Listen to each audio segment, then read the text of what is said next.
Eu fiz faculdade de arquitetura na USP, né?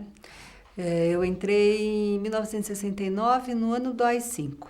E, simultaneamente, eu comecei a fazer o curso de formação de arte educadores lá da Fanny Abramovich, né? No mesmo ano. Então, eu sempre gostei, né, de arte e educação. Uma das atividades desse curso era um estágio no Ibirapuera, e eu fiz esse estágio com a Carmela Grossi e o Marcelo Nietzsche, né? Eu era estagiária deles. E um professor meu da FAO me viu trabalhando, porque foi levar as filhas, e me indicou para a escola onde as filhas dele estudaram. Era o Gabriel Bolaf, esse professor, e eu fui parar na escola Criarte. Então, em 1972, eu já estava como sócia fundadora dessa escola, né?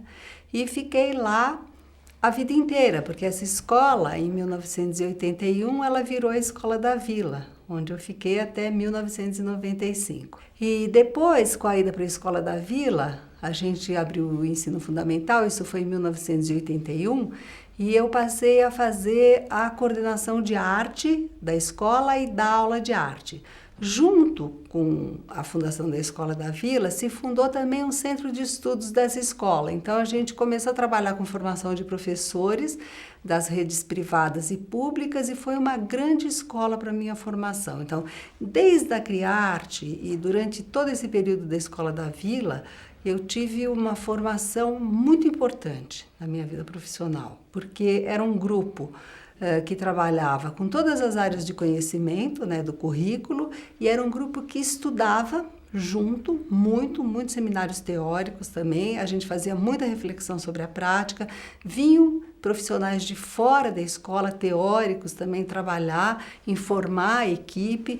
Então era uma coisa muito dinâmica, onde eu digo que foi a minha escola básica, assim, de formação, tanto como educadora, tanto em educação como em arte e educação. Nos anos 80, houve uma transformação na ideia curricular do ensino de arte, que foi uma coisa que aconteceu no Brasil e em outros países do mundo. E nesse período também, do final dos anos 80, eu cursei as 2 especializações em arte e educação na ECA. Então, essa reorientação didática do ensino da arte, né, foi uma coisa que eu vivi da escola, né, de dentro da escola, né, desse lugar, mas fazendo interlocução com museus importantes da época, que eram o MAC e o Lazar Segal, que estavam orientando as suas recepções, né, de grupos escolares dentro dessa nova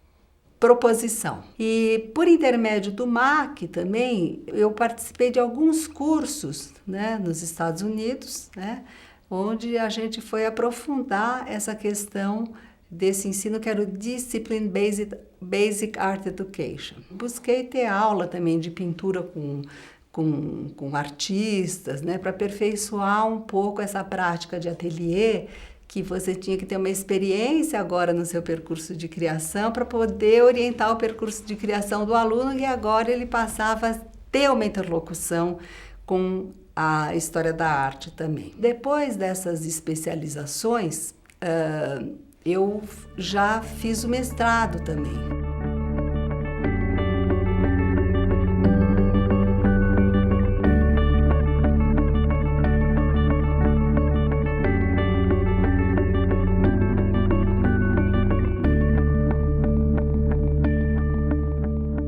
Eu tinha a hipótese de que existia uma correspondência entre o desenho espontâneo da criança e o desenho que era aprendido por ela em interação com os conteúdos que vinham da arte. Um trabalho que influenciou muito essa ideia é o trabalho da Emília Ferreira e da Ana Teberoski sobre a psicogênese da língua escrita, onde elas passavam a não ver mais a criança como alguém que aprende, né, de fora para dentro, mas que tem teorias, que tem hipóteses, né?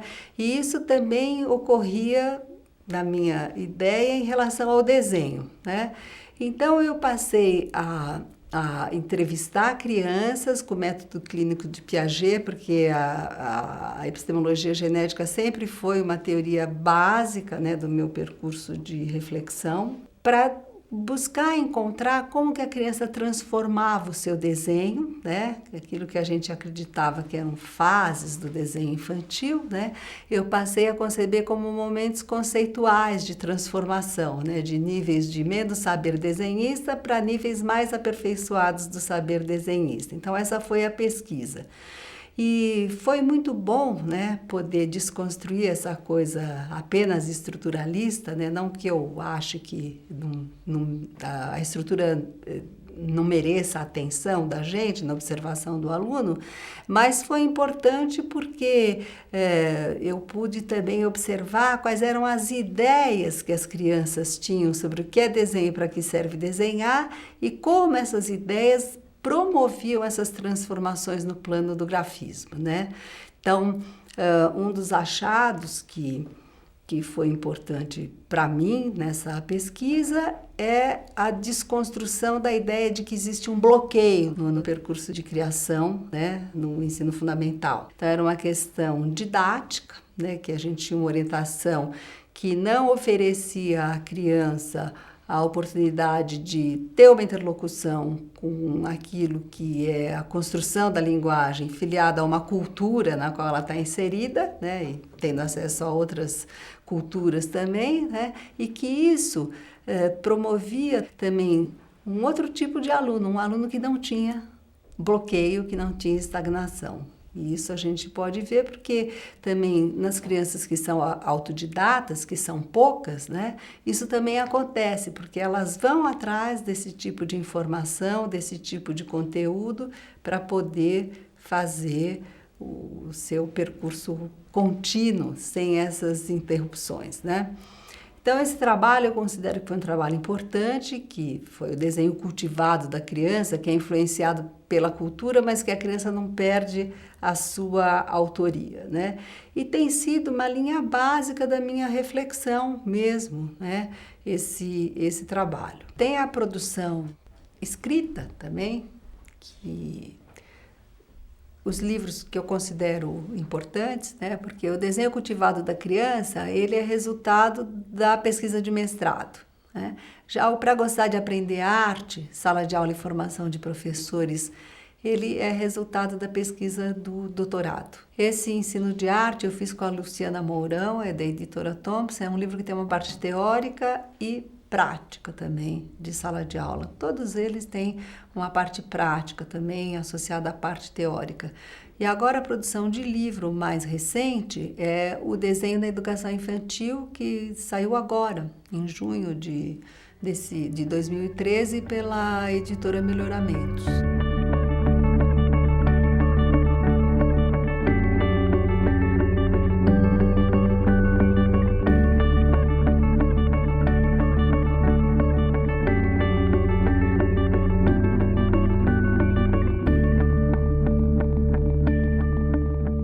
Então é bom que você pode publicizar um pouco e divulgar um pouco tanto suas ações como as suas ideias, né? Então eu considero que a leitura que a gente faz dos trabalhos dos outros, né, da nossa área e de educação e de arte, né, nós temos que ler os trabalhos de arte, de educação, né, e de arte e educação, né? Então é uma formação bastante complexa, né? A nossa, que requer muito estudo mesmo. Em 1996 eu passei a trabalhar na equipe dos parâmetros curriculares nacionais, né? Na equipe de arte, eu era coordenação de arte, né, dos documentos de primeira a quarta, né, série, depois a gente elaborou de quinta a oitava, eu acabei dando assessoria para os documentos de jovem adulto, de educação infantil, então eu acabei participando muito desse trabalho da elaboração e da difusão dos parâmetros curriculares nacionais e da formação de professores também, que é acoplada a toda a elaboração dos parâmetros, que foi um processo muito interessante de aprendizagem para mim, né? Porque a gente trabalhava em equipe, né, as pessoas das equipes, dentro das equipes das áreas de conhecimento, a gente sempre, entre os elaboradores, precisava ter gente que tinha experiência em sala de aula entre os participantes, né? Então, a ideia de que o currículo tinha um diálogo com a sala de aula. Eu acho que os parâmetros curriculares nacionais, eles foram muito importantes, porque eles mobilizaram pela primeira vez uma discussão nacional em torno do currículo. Só por isso eu já acho que eles têm um sentido enorme, né?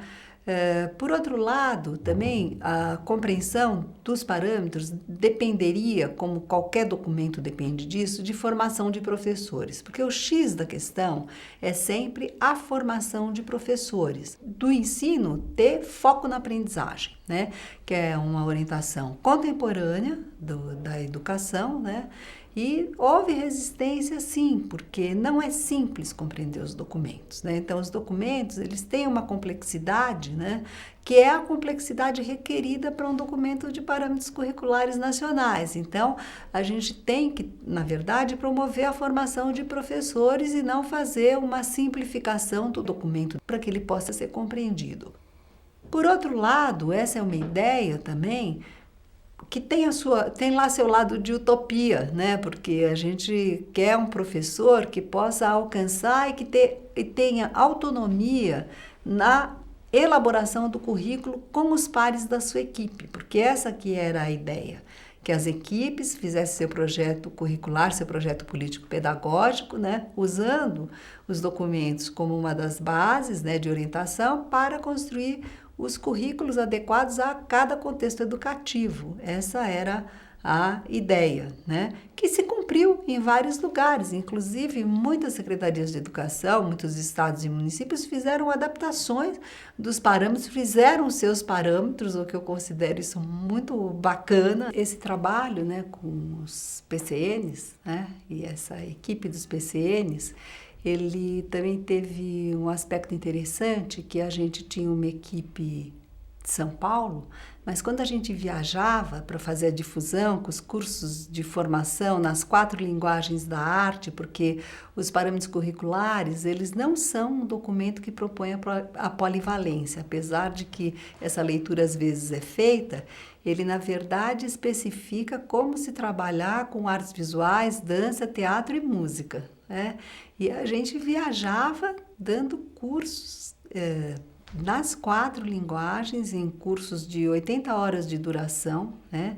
E essa duração, ela teve base numa pesquisa, que esse tempo de aula, ele era necessário para mobilizar o desejo de transformação em relação à nova proposta, ainda não para a formação, que a gente sabe que isso é insuficiente, mas para dar um ponto de partida para uma formação continuada. Na proposta dos PCNs, o que me abriu, né, a cabeça mesmo, né, em relação ao ensino de arte é ter clareza de que as ações de aprendizagem significativa e não as disciplinas, como a gente trabalhou na época do Discipline Based Art Education, do DBA, né, é que seriam as linhas regentes da aprendizagem, né? Então, a gente tinha que observar a aprendizagem, isso também era uma grande reorientação para poder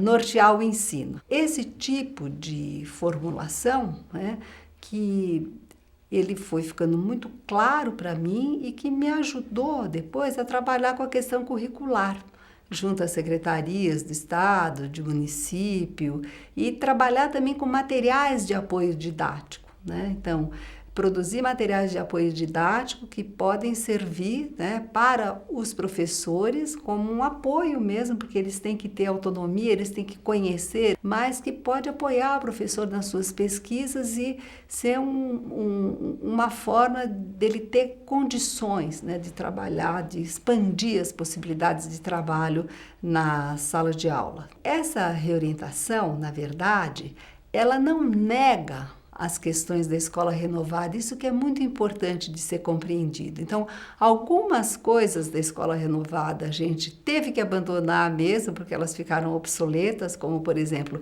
a observação da criança do ponto de vista psicológico e todas as teorias apenas orientadas para a criatividade, né? Observar se o aluno era criativo, a expressão ser ligada só ao plano da autoexpressão, da subjetividade do aluno, né? O que levar disso da escola moderna para a escola contemporânea, o que deixar lá para trás, né? E como ressignificar algumas coisas também agora na escola contemporânea. Então, um autor como Lohenfeld, por exemplo, como a Rhoda Kahlo, como Luquet, então eles são autores da escola renovada, a Florence Méridier, né? Então, mas são autores que são importantes até hoje na compreensão da gênese do desenho infantil, né? Eles falaram em etapas de desenvolvimento, mas pela primeira vez houve uma oposição à escola tradicional, onde a aprendizagem se dava pela cópia. Então, pela primeira vez a gente pôde fazer a leitura da emergência de uma arte da infância que tem a sua especificidade, que tem a sua natureza própria, né? E que tem a sua gênese também, e que essa gênese ela não é universal. Foi uma grande desconstrução essa também. Essa gênese, ela está ligada à cultura, né? A cultura que a criança tem acesso. Então, a pesquisa do Brent Wilson, da Marjorie Wilson e do Hal Hurwitz, nesse sentido, ela é muito importante, porque como eles estudaram crianças do mundo inteiro, né? Eles puderam observar essa presença dos desenhos de cada cultura que a criança tinha acesso, marcando os desenhos que as crianças podiam fazer.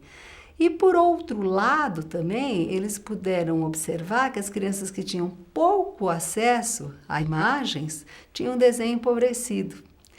E outra coisa também que eles observaram, que marcou muito essa nossa nova orientação, é que alguns desenhos que existiam nos desenhos infantis, a partir de uma certa data, deixam de existir. Ou seja, a influência da imprensa, a influência do acesso a um número muito maior de imagens, a própria transformação da tecnologia, o acesso maior ao lápis e papel, que não era tão simples.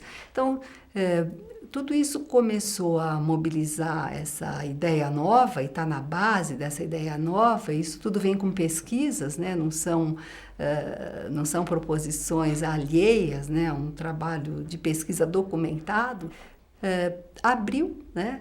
Essa ideia, né? De que o acesso à cultura desenhista, a cultura daqueles que desenham, dos artistas que desenham, dos pares que desenham, dos colegas que desenham, é muito importante para que a criança possa progredir no seu percurso de criação. Então, outra ideia também é essa ideia de que o aluno pode dialogar com o desenho do colega, né? Porque na escola renovada, como a questão era autoral, né? E vinha de dentro, né? A produção artística era endógena, né?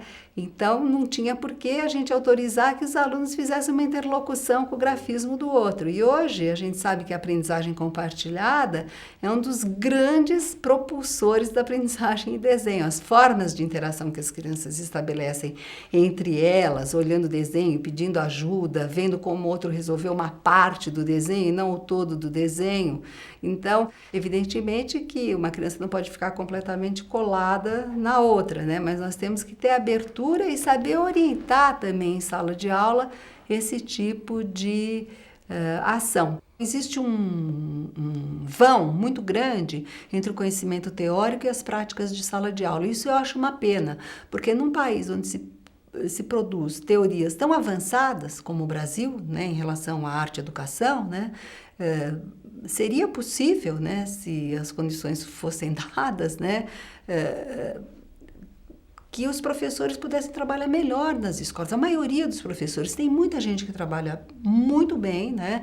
Tanto na rede pública como na rede privada, né? Mas a gente quer isso para a maioria das escolas. E isso a gente ainda não alcançou.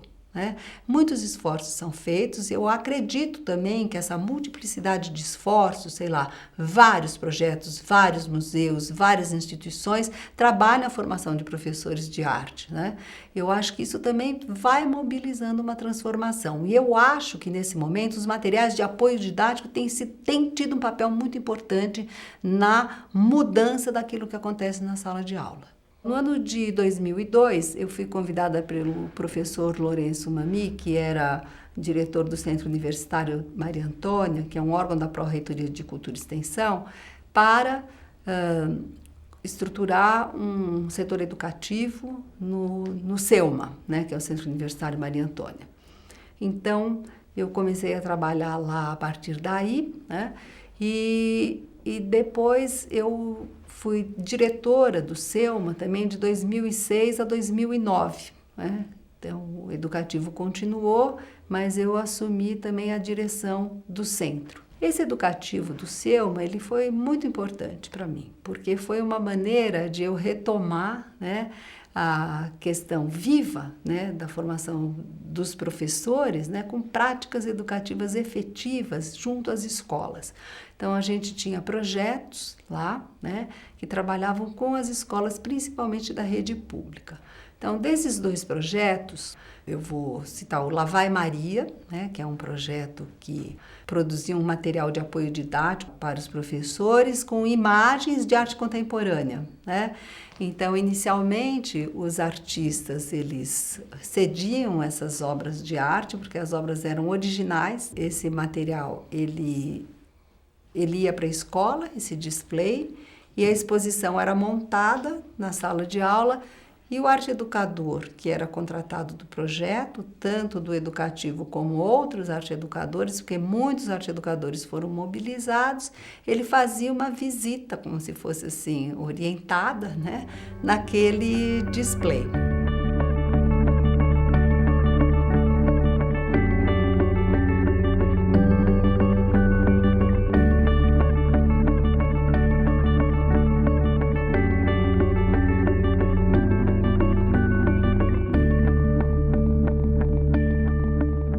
A gente tinha parceria com a Secretaria Estadual e Municipal nesse projeto do Lá Vai Maria, que era o Centro Universitário Maria Antônia, né, para as periferias da cidade, para as escolas públicas, para todas as regiões.